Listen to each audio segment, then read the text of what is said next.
안녕하십니까. 한국기업지원센터입니다. 2026년 새해가 밝았습니다.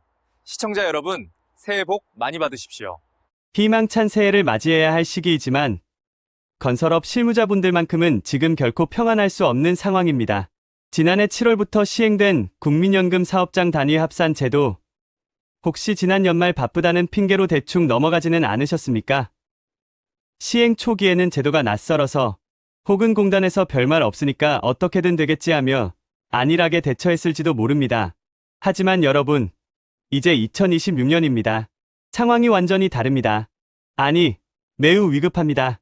제도 시행 후 정확히 6개월이 지난 지금 국민연금공단은 그동안 쌓인 데이터를 바탕으로 사후 정산과 현장 점검의 칼날을 본격적으로 갈고 있기 때문입니다.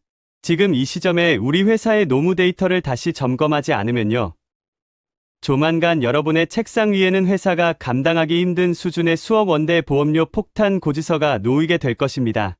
이것은 단순한 경고가 아닙니다. 공단의 정밀한 전산망은 이미 여러분의 누락된 데이터들을 하나하나 포착하고 있습니다. 오늘 저희 센터에서 여러분의 회사를 지킬 수 있는 마지막 골든타임, 1월 긴급 점검 리스트를 그 어느 때보다 확실하고 구체적으로 짚어드리겠습니다. 자, 그럼 가장 중요한 핵심 내용을 자세히 짚어보겠습니다.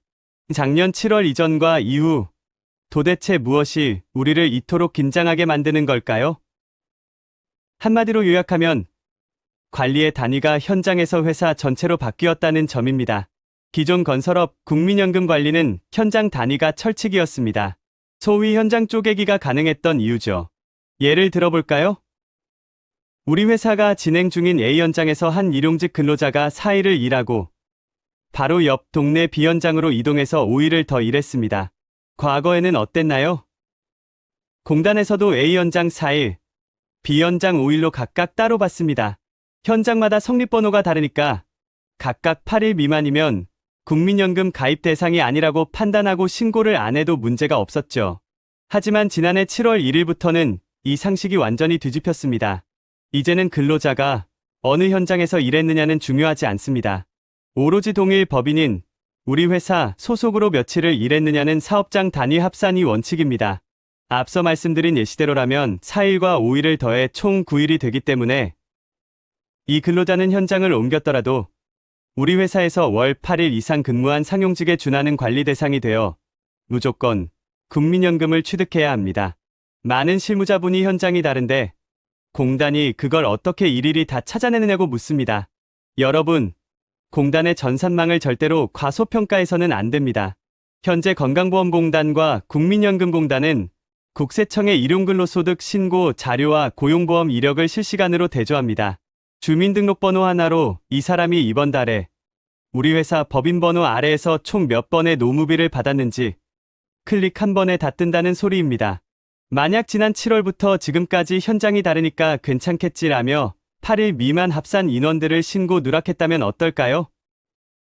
지금 이 영상을 보고 계시는 순간에도 여러분의 회사 장부에는 미납 보험료와 연체 가산금이 눈덩이처럼 쌓이고 있습니다. 특히 국민연금은 소급 적용 시 회사 부담금뿐만 아니라 근로자 부담금까지 회사가 독박을 써야 하는 경우가 많아 그 피해가 막심합니다. 단순히 일수만 합산하는 게 아닙니다. 일수가 8일이 안 되어도 월 소득이 기준치를 넘으면 가입 대상이 되는 소득 기준 합산까지 적용되고 있습니다. 이제는 현장별 관리라는 과거의 관행에서 벗어나 본사 차원의 통합 관리로 체질을 완전히 개선해야만 살아남을 수 있습니다.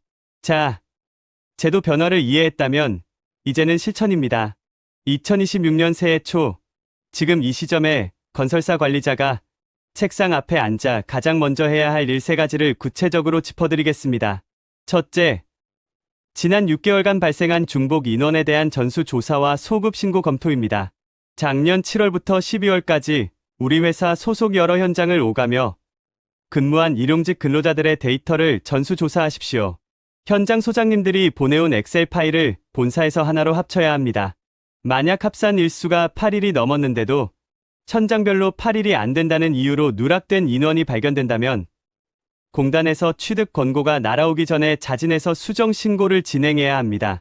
공단이 먼저 찾아내서 고지서를 보내면 가산금은 물론이고 향후 3년치 장부를 다 뒤져보는 정기 지도 점검의 타겟이 될 확률이 매우 높기 때문입니다. 둘째, 연말 연초 소득 기준 초과자 정밀 점검입니다. 지난달 12월은 준공기한을 맞추기 위해 연장 근무나 야간 근무가 많았을 겁니다. 여기서 많은 실무자가 실수합니다. 이번 달에 저 반장님 총 7일밖에 안 나왔으니까 괜찮네라고 생각하시면 오산입니다. 일수가 8일 미만이라 하더라도 각종 수당이 합쳐져 월 소득이 220만 원을 초과했다면 그 근로자는 국민연금 가입 대상입니다. 특히 지난달 성과급이나 수당이 지급되었다면 소득 기준을 넘기기 매우 쉽습니다. 이 부분을 놓치면 나중에 공단 정산 시 빼도 박도 못하는 추징 대상이 됩니다. 셋째, 2026년도 신규 현장 착공을 위한 사회보험료 예산 현실화입니다. 이제 지난 6개월간의 실무 데이터를 통해 답이 나왔을 겁니다. 사업장 합산제가 시행되기 전과 후 우리 회사의 보험료 지출이 얼마나 늘었나요? 이 데이터를 바탕으로 올해 착공하는 현장들의 실행 예산을 다시 짜야 합니다. 과거 요율대로 인건비를 측정했다가는 늘어난 보험료 부담 때문에 천장 마진이 그대로 깎여나가는 사태가 벌어집니다. 원청사와의 계약이나 자체 공사 원가 산정 시 합산제로 인해 증가한 법정 복리비를 반드시 반영하여 재무적 리스크를 선제적으로 방어해야 합니다.